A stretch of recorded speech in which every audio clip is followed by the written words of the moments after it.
Hello everyone, আমি ববিতা। অনেকেই ভাবে রোদে গেলে গরম লাগবে, ট্যান হয়ে যাবে, কিন্তু আসলে রোদ আমাদের শরীরে ভিটামিন ডি তৈরি করার সবচেয়ে বড় উৎস।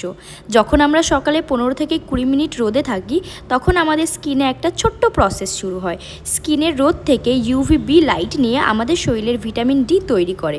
এটা একদম ন্যাচারাল, ফ্রি আর বডির জন্য সবচেয়ে সেফ উপায়। ভিটামিন ডি এর অভাব থাকলে বডি উইক হয়ে যাবে, জয়েন্টে জয়েন্টে ব্যথা শুরু হবে, হেয়ার ফল বেড়ে যাবে, মুড খারাপ থাকবে, ইমিউনিটি পাওয়ার কমে যাবে, সর্দি কাশি দ্রুত ধরবে, মাসেল ক্র্যাম্প হবে, ঠিকমতো ঘুম হবে না। এগুলো ঠিক করার প্রথম সলিউশনই হচ্ছে রোজ 15 থেকে 20 মিনিট রোদে থাকা। দ্বিতীয়ত খাওয়া দাওয়া, ডিম, মাছ, সব রকমের সবজি, ফ্রুটস, দুধ, ঘি, মাশরুম এইসব খাওয়া। আর হচ্ছে অবশ্যই একটা ব্লাড টেস্ট করিয়ে নেওয়া ভিটামিন ডি।